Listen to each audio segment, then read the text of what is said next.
And he was in a mood at that time. He says, I don't want to do any more violent pictures. I'm tired of it. I've been involved with a lot of them. Clint Eastwood's resolute declaration, delivered at 94, sent shockwaves through Hollywood as his confidant of 50 years, Gene Hackman, departed forever. Amid the flood of heartfelt tributes, a piercing truth emerged. Clint Eastwood had penned a final letter to Gene Hackman, but it never left his hands. What lay within that letter, and why did this fateful message never reach its intended soul? Today, we unravel an untold tale of an unshakable bond between two cinematic giants, a story where secrets, memories, and regrets intertwine into a haunting Western melody that lingers in the air. Clint Eastwood sat quietly by the living room window, his aged hand resting gently on the worn wooden armrest. The sunset cast long shadows through the glass, bathing the dust-covered photos on the wall in a soft orange glow. At 94, each day felt fragile, like a thin sheet of paper poised to be torn apart by the winds of memory. Today, though, those winds didn't carry the scent of gunpowder from the Wild West or the rustle of a fresh script. Today, there was only stillness, and that stillness bore the name Gene Hackman. Clint Eastwood, a man of few words, broke his trademark silence to speak of Gene Hackman, the cherished friend and legendary colleague who had recently passed. They were two sides of the same coin, Eastwood cool and enigmatic, Hackman fiery and unpredictable. Yet together they forged an extraordinary force, a rare authenticity that stood out in Hollywood's glitzy haze. Now, left alone, Eastwood opened up with raw thoughts and heartfelt emotions about his confidant, his brilliant partner. He didn't just mourn Hackman, he unveiled a profound friendship, a brotherhood that shaped their careers and left an indelible mark on Hollywood's storied past. The bond between Clint Eastwood and Gene Hackman didn't spark with the celebrated Unforgiven, as many assume. Their paths first crossed back in the 70s, Clint clawing his way out from under Dirty Harry's shadow, Gene fresh off an Oscar win for The French Connection. They were opposites in every sense, Eastwood cool and tight-lipped, Hackman fiery and brimming with pride. Yet fate nudged them together at a producer's party in Los Angeles, a chance encounter like a seed dropped into fertile soil. Those who saw it unfold recall a wordless understanding, a quiet recognition between two artists who, despite clashing temperaments, shared a core set of values. That unspoken connection planted the roots of a lasting friendship, one solidified years later with the 1992 masterpiece Unforgiven. Clint never forgot the look in Gene's eyes after that final scene, as William Money turned and walked away into the rain. Gene gazed at him, no acting, no lines, just the raw, honest stare of a man who sensed his time was winding down. In that look, an invisible thread tied them together. After Unforgiven, their meetings grew rare, but the handwritten letters kept coming, carrying stories, confessions, and invitations left unanswered. "Ever wonder what happened if we did it one more time?" Gene once scribbled. Clint read it, folded the paper, tucked it into a drawer, and stepped onto his porch to light a cigar. He stayed silent, not because he lacked an answer, but because the question itself held it. Time rolled on. In 2015, another letter arrived, its crumpled envelope bearing a shaky GH in the corner. "One last ride, Clint, just you and me. No Oscars, no press, just us and a story untold. A tale of two guys who should have been dead long ago but keep hanging on. Tell it before it's too late." Clint held that letter for a long while. In his mind, scenes flickered to life, two weathered cowboys, backs bent, hands trembling, facing each other on a dusty street. No guns, just words left unsaid. But Clint knew Gene wasn't just pitching a film, he was asking for one final journey together. A ride for two old souls who'd weathered every storm. A movie might flop, but their friendship wouldn't. Yet Clint turned it down, not with a letter, not over the phone, just with silence, the kind William Money carried before each shot. It wasn't that he didn't want to. He was afraid that ride might unravel the legend they'd built. The room was shrouded in stillness, broken only by the heavy sigh of Clint Eastwood. We sat there at a loss for anything but staring at one another. His gray eyes narrowed, his sinewy hand clutching a glass of whiskey gone cold. He pressed on with the story from 2018, when the gloom of old age had cast its shadow over the territory of legends, and a call from yesteryear roused the lone man.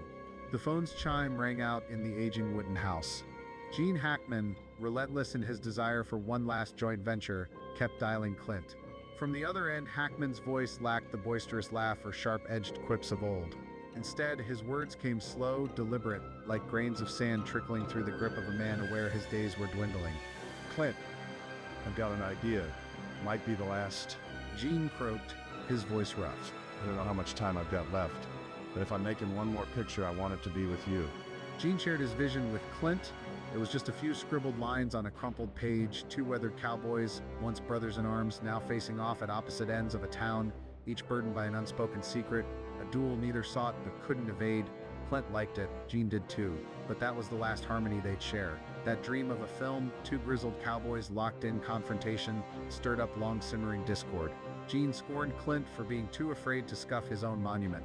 Clint mocked Gene for grasping at a fading glow. Each word, each line sliced deeper, driving them further apart, wiping away the tracks of the path they'd once shared. That movie met its end that day, no formal notice, no explanation, just a vast silence stretching into the twilight of their careers. An unseen bullet had been fired between the two giants, but it missed its mark, leaving a hollow gap that lingered, unfillable, like the last frame of a film never shot.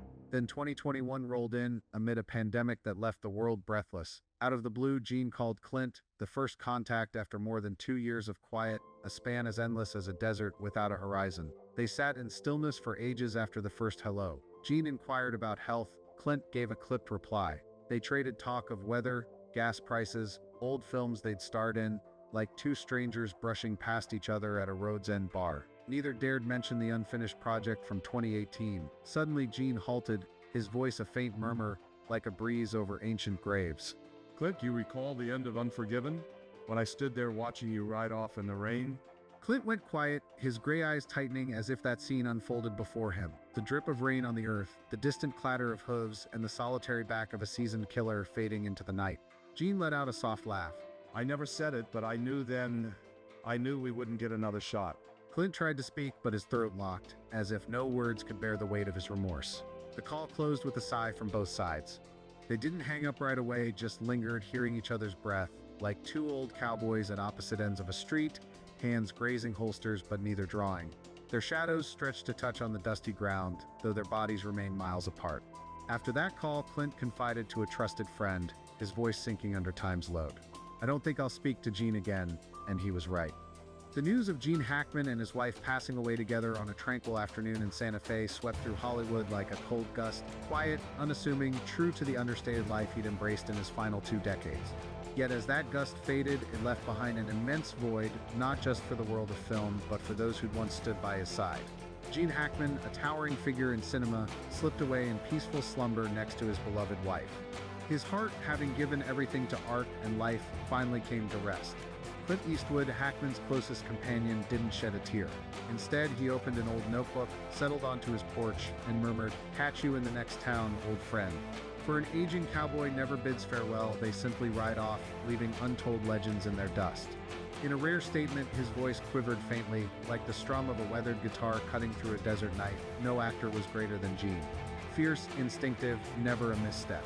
He was also a dear friend, I'll miss terribly. Those plain words, like a silver bullet fired from a seasoned sharpshooter's gun, carried the weight of 50 years of friendship. You can picture Eastwood alone on that porch, gazing toward a distant horizon where the hills meet the sky, a place where worn-out cowboys might one day ride into the sunset. For Eastwood, Hackman's departure wasn't just the loss of a colleague or a pal, it was the closing of a long chapter in his own story. As one of the last of his era still standing, he shoulders the duty of preserving their shared legacy, ensuring their tale of camaraderie and achievement continues to ignite the imaginations of filmmakers to come. Gene Hackman, a radiant star in Hollywood's constellation, etched an unforgettable mark on the hearts of viewers. From The French Connection to Superman, he delivered performances brimming with emotion and truth. "The best acting is instinct," he once declared, as if imparting the wisdom of a seasoned tracker reading signs in the sand. "It's not intellect, not mechanics, it's instinct." That creed allowed him to pierce the souls of audiences, even when embodying the most intricate characters. As farewells and remembrances echoed through the room, we couldn't help but dwell on the private moments this icon shared. Handwritten notes, late-night calls, candid critiques that honed them both.